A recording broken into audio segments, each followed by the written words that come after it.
when I tried to get out and I was told it was a sterile area by police officers standing and not letting anyone out, I thought, well, that's why we need a university education. If we don't get one, we end up in police uniforms.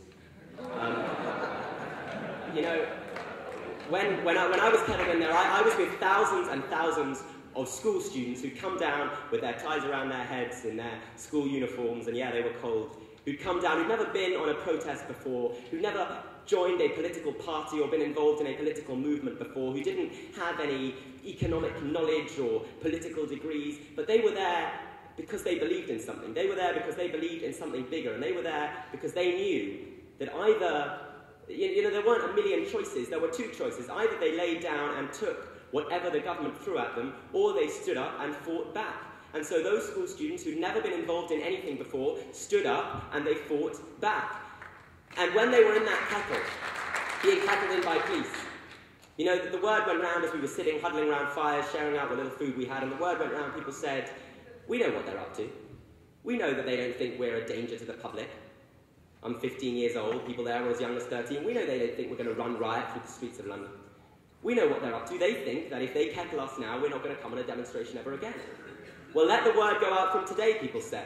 Let the word go out about next Tuesday. They'll always be there to fight. People who had always thought that the police were just those people at the other end of the telephone line to help if there was a burglary. People who'd always thought that the media were just those friendly newspaper men who were there to give them that unbalanced picture of the facts. People learned a lot last Wednesday. People learned a lot as they huddled around fires and then emerged from that kettle to see headlines like vandals on the Evening Standard that afternoon. People learned a lot when a police van was left in the middle of the road so that the police could tow it away and show the whole public, look what vandals these people are. People learned a lot. So the message that goes out from last Wednesday is very clear. We are no longer that post-ideological generation.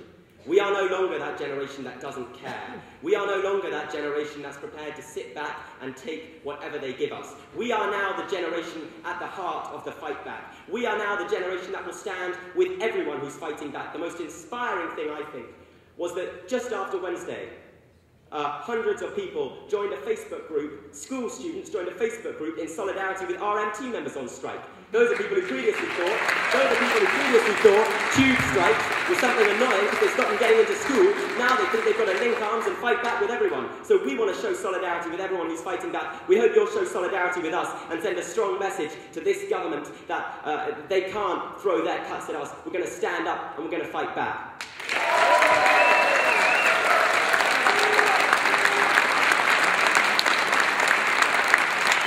I'd like to urge all of you to write to your local MPs, especially if they're a Lib Dem MP. We've got to put pressure on these people who signed the pledge and said they wouldn't support education cuts. Please write to your MP. Thank you. The National Assembly has been called for tomorrow. I think it's really important that everyone from here gets down to it, tries to ensure that everyone that they know comes to it as well, and that we start looking at how we can kind of coordinate our demands, coordinate our action on a national scale, so that we can actually foment a political crisis which brings down the government and stops the cuts in their track. Thank you. Worried about academies in the teaching profession. The white paper that's just been announced is devastating to teachers, to the profession, but also very much to students. And I think it's time now that students are so politicised, I think they need to think about the sort of action they're going to take in regards to the white paper. For example, the proposal that you can go straight from the front line of war into the classroom. Because all that school students need is to be disciplined. And I think it really shows us what the Tories think of school students. They see them as thugs, they don't see them as people that need to learn or be developed.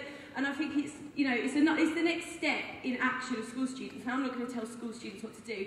I think it's a proposal to take action.